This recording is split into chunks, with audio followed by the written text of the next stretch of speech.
श्रीयुतपदकमलं श्रीगुरुं वैष्णवांश्च श्रीरूपं साग्रजातं सहगण रघुनाथान्वितं तं सजीवं साद्वैतं सावधूतं परिजनसहितं कृष्णचैतन्यदेवं श्रीराधाकृष्णपादान् सहगण ललिता श्रीविशाखान्वितांश्च मम ज्ञानतिमिरन्धस्य ज्ञानाञ्जनशलाकया चक्षुरुन्मीलितं येन तस्मै श्रीगुरवे नमः।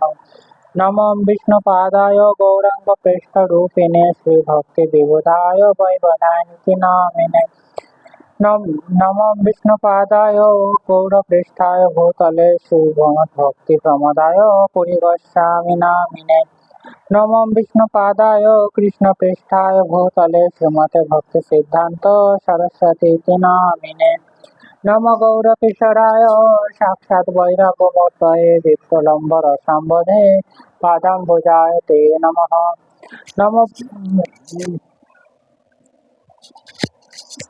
नमो भक्ति विनोदाय सच्चिदानंद नामिने गौरशक्ति स्वरूपाय रूपानग बराय ते गौराविर्भाव गोमेष्टं निर्दिष्ट सज्जन प्रिय वैष्णव सार्वभौम श्री जगन्नाथाय ते नमः।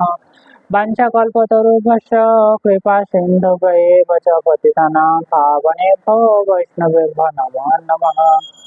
नमो महावदनाय कृष्ण प्रेम प्रदायते कृष्णाय कृष्ण चैतन्य नाम्ने गौरतिष्ठे नमः।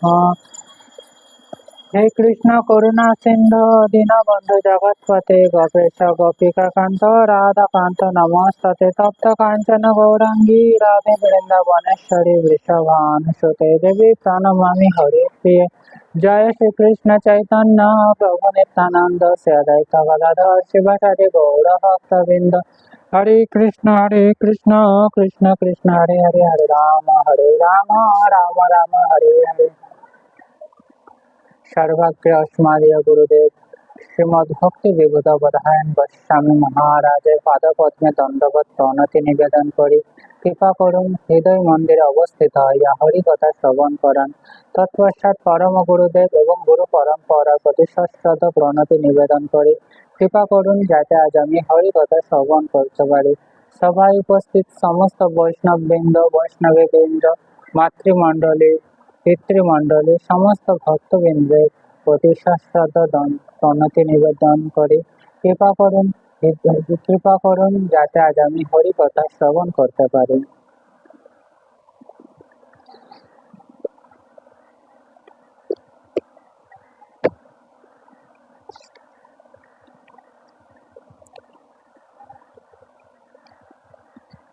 आज আমরা শ্রীমদ্ ভগবত গীতার অষ্টম অধ্যায়ের তৃতীয়তম শ্লোক শ্রবণ করব। এই শ্লোকে ভগবান শ্রীকৃষ্ণ অর্জুন যে পূর্ববর্তী যে দুটি শ্লোক রয়েছে যে প্রশ্ন করেছিলেন তার উত্তর সাপেক্ষে কি বলেছেন সেটি আজ আমরা শ্রবণ করব।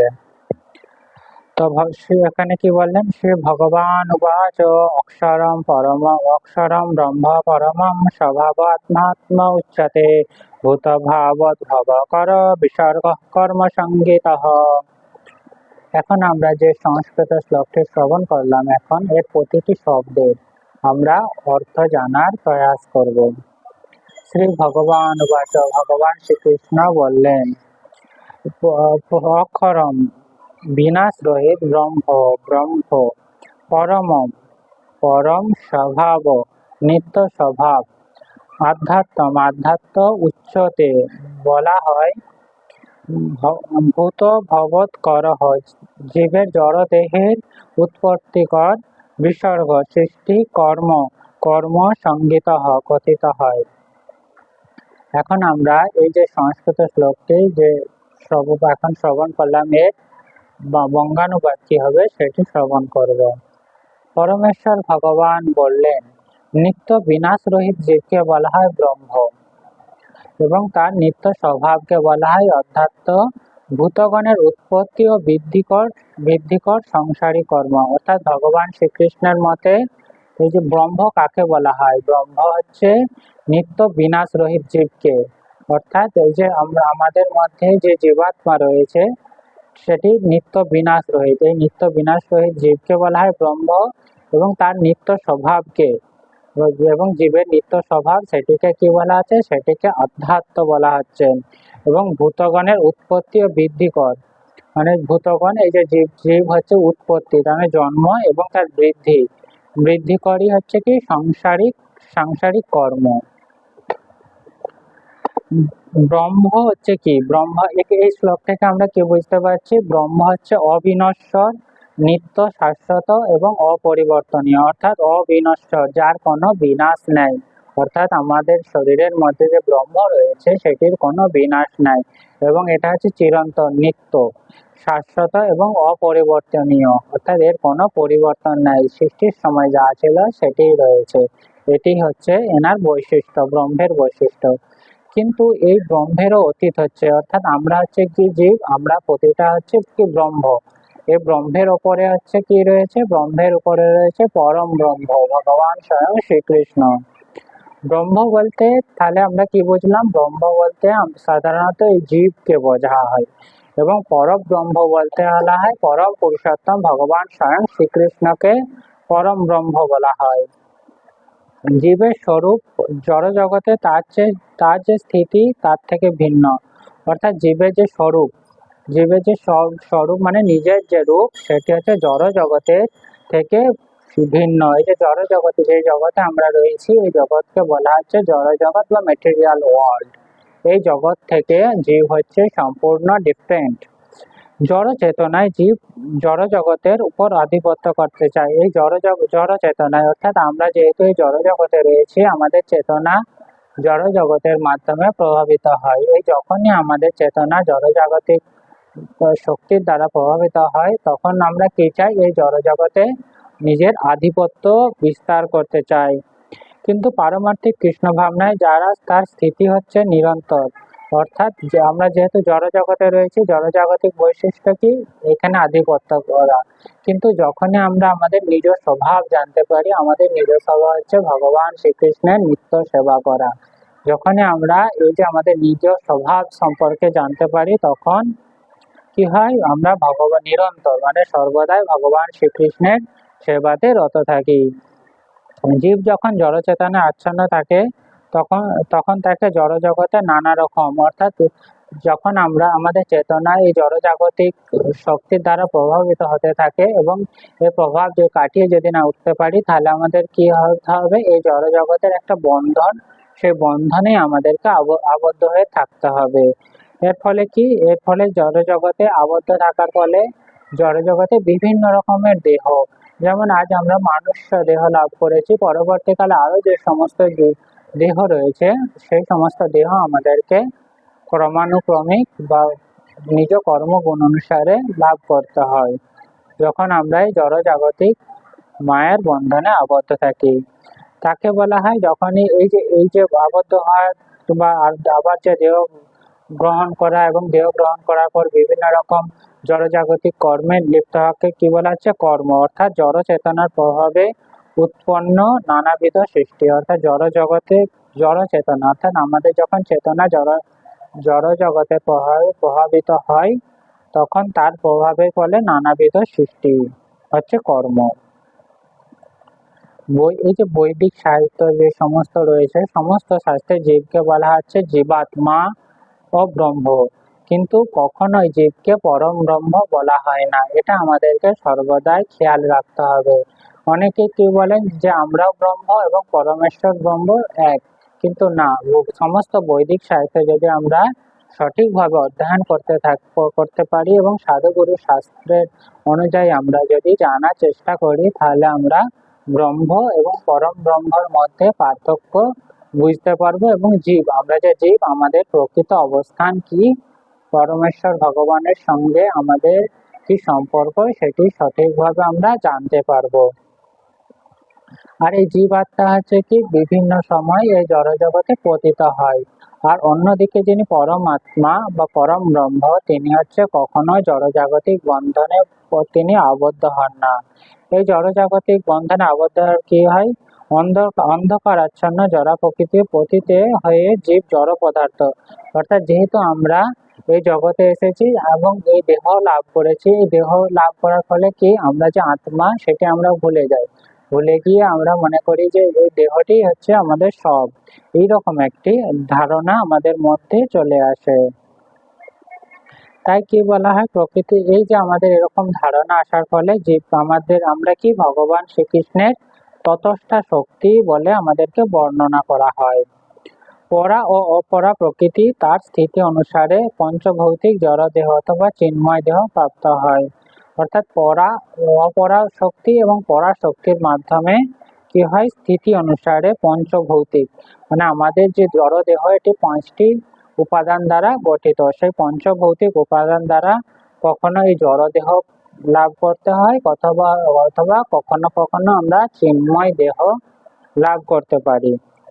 সে সে যখন জড় পদার্থ বলে নিজেকে মনে করে, জড়া প্রকৃতিতে আবদ্ধ থাকে। অর্থাৎ আমরা যখন জড়া প্রকৃতির শক্তির দ্বারা যে আমরা নিজেকে জড়া প্রকৃতিরই অংশ বলে মনে করি এবং সেই রূপ আচরণ করতে থাকি, তখন কি আমরা এই জড় জগতের বন্ধনে আবদ্ধ থাকি। এই জড় জগতের বন্ধন থেকে আমরা বেরোতে পারি না।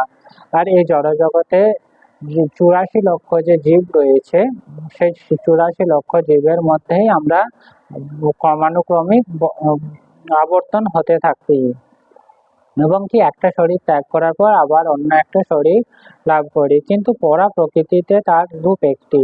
আমরা যখন পরা প্রকৃতি পাই তখন তার রূপ কি একটি। জড়া প্রকৃতি সে তার কর্ম অনুসারে, অর্থাৎ আমরা এই যে জড়া প্রকৃতিতে রয়েছি, আমরা বিভিন্ন রকম কর্ম করে থাকি। আর এই কর্মের ফলস্বরূপ আমরা বিভিন্ন রকম দেহ লাভ করতে পারি। কখনো মানুষের শরীর লাভ করি, যে কখনো হতে পারে দেবতাদের শরীর, কখনো পশু পাখি ও আদি, পশু পাখি ও আদি ও আরো বিভিন্ন রকমের যে দেহ রয়েছে সেগুলি আমরা লাভ করি যখন আমরা জড়া শক্তির দ্বারা আমরা প্রভাবিত হয় এবং নিজেকে যে জড়া প্রকৃতির অন্তর্ভুক্ত মনে করে থাকি।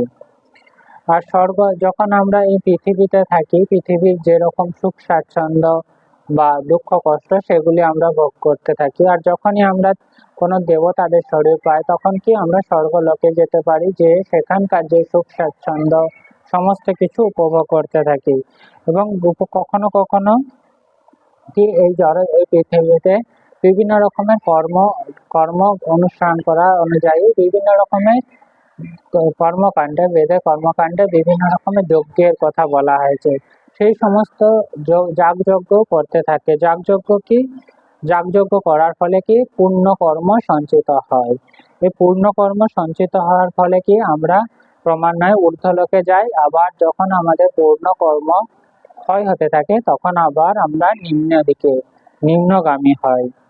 এইভাবে আবার পৃথিবীতে ফিরে আসি এবং মনুষ্য দেহ ধারণ করি, অর্থাৎ আমরা দেবতাদের দেহ ধারণ করি। আবার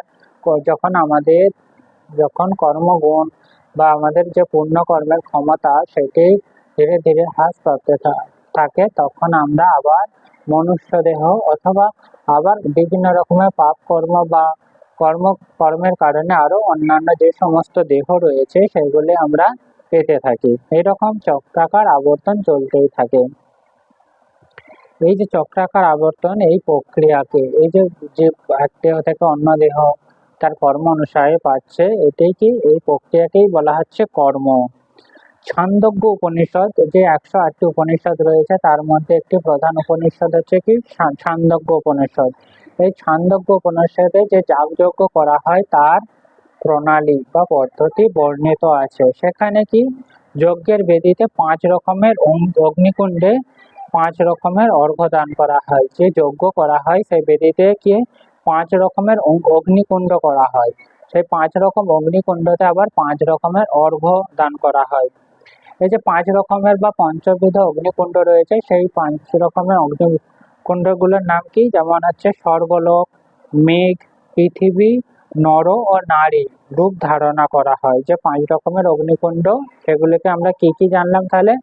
স্বর্গলোক বলা হয়, মেঘ বলা হয়, পৃথিবী, নর ও নারী এবং পঞ্চবিধ যাজ্ঞিক অর্ঘ্য। যে পঞ্চবিধ যাজ্ঞিক অর্ঘ্য প্রদান করা হয় সেগুলি হচ্ছে কি বিশ্বাস, চন্দ্রলোকের ভোক্তা, বৃষ্টি, শস্য ও বীর্য। অর্থাৎ কি কি তাহলে আরেকবার আমরা শ্রবণ করব? বিশ্বাস, চন্দ্রলোকের ভোক্তা, বৃষ্টি, শস্য ও বীর্য। এই 5 রকমের অর্ঘ্য প্রদান করা হয়। বিভিন্ন যজ্ঞ অনুষ্ঠান করার মাধ্যমে ক্রমে ক্রমে জীবাত্মা অর্থাৎ যে সমস্ত জগৎ রয়েছে কর্ম, সেই সমস্ত কর্ম করার ফলে জীবাত্মা কি স্বর্গলোক প্রাপ্ত হয়। এই স্বর্গলোকে গমন করার পর কি স্বর্গলোক কখন গমন করে? যখন মানুষ বিভিন্ন রকম পুণ্য কর্ম করতে থাকে তখন মানুষ স্বর্গলোক গমন করে।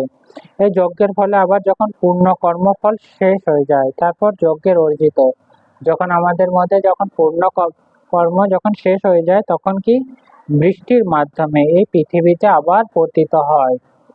আর তারপর বৃষ্টির মাধ্যমে পতিত হওয়ার পর কি করা হয়, কি হয়?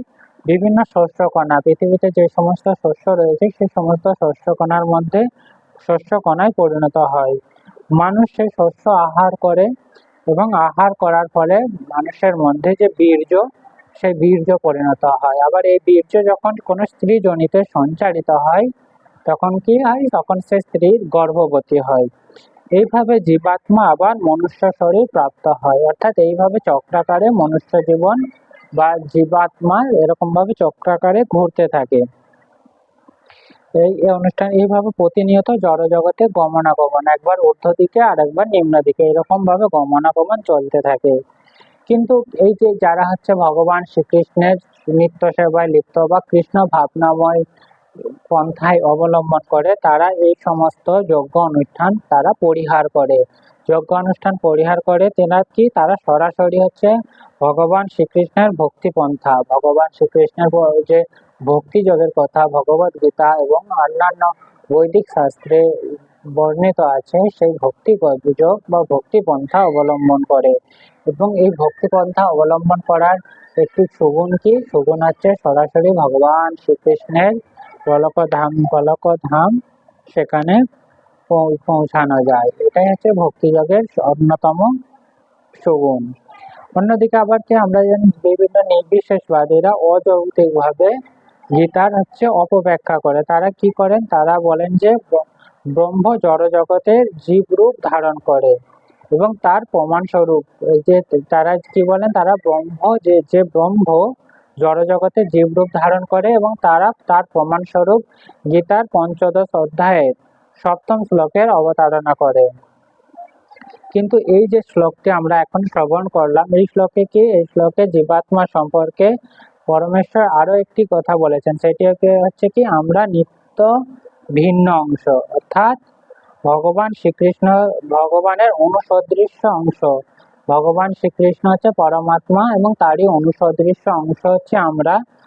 আমরা জীবাত্মা এই জড় জগতে পতিত হতে পারি, অর্থাৎ আমরা এই জড় জগতে পতিত হই, কিন্তু পরমাত্মা কখনোই এই জড় জগতে পতিত হয় না।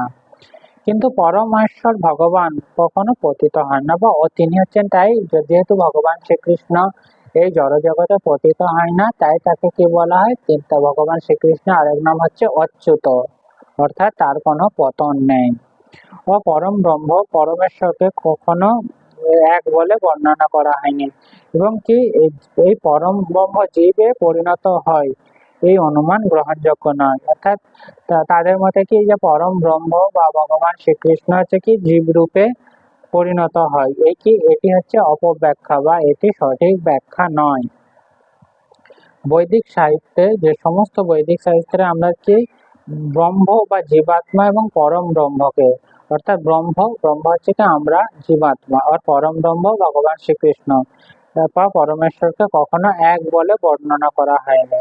এ কথা আমাদের সর্বদা মনে রাখা উচিত যে পরম ব্রহ্ম এবং জীব এই দুটি হচ্ছে পরস্পর ভিন্ন, কখনোই আমাদের দুটিকে একভাবে বলা উচিত হবে না।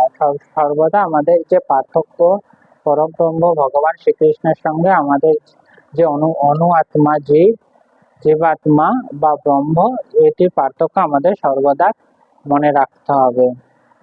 এখন আমরা শ্রীমদ্ ভগবত গীতার মাহাত্ম্য শ্রবণ করব।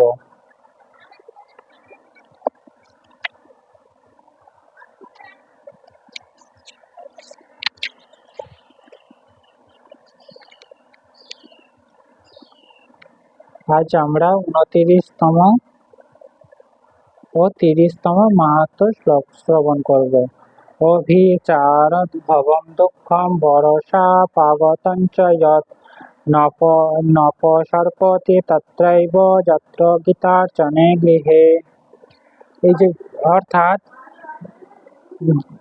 যে গৃহে গীতা অর্চিত হয়ে থাকে সেখানে কখনো অভিশাপ বা চুপ করো অভিশাপ ও অবিচার ও উদ্ভট দুঃখ প্রবেশ করতে পারে না। অর্থাৎ যে গৃহে গীতাকে অর্চন করা হয় সেখানে কোনো অভিশাপ, কোনো রকম অভিশাপ সেই গৃহে প্রবেশ করবে না, এবং অবিচার, উদ্ভূত দুঃখ, মানে অভিশাপ বা অবিচার থেকে যে দুঃখ হয়, দুঃখের সৃষ্টি হয়, সেটি কখনো সেই গৃহে প্রবেশ করে না। তাপত্রয়োদ্ভবা পীড়া নৈব ব্যাধির্ভবেৎ ক্বচিৎ, ন শাপ নৈব পাপঞ্চ দুর্গতির নরকম ন চ। কখনো সেখানে ত্রিতাপ, ক্লেশ, শাপ, পাপ, দুর্গতি বা নরক ভয় থাকে না। অর্থাৎ যেখানে ভগবদ গীতা নিত্য অর্চন হয় বা পাঠ করা হয় বা শ্রবণ করা হয়, সেখানে কখনো এই যে ত্রিতাপ, জড়জগতে ত্রিতাপ রয়েছে, সেই ত্রিতাপ, ক্লেশ কখনো প্রবেশ করে না, কখনো শাপ প্রবেশ করে না, কখনো পাপ কর্ম সেই গৃহে প্রবেশ করে না, কোনো দুর্গতিও হয় না সেই গৃহের, এবং কোনো নরক ভয়ও থাকে না। যেখানে নিত্য ভগবত গীতা অধ্যয়ন করা হয়, পাঠ করা হয় বা শ্রবণ করা হয়। এখানেই আজ শ্রীমদ্ ভগবত গীতার বিশ্রাম।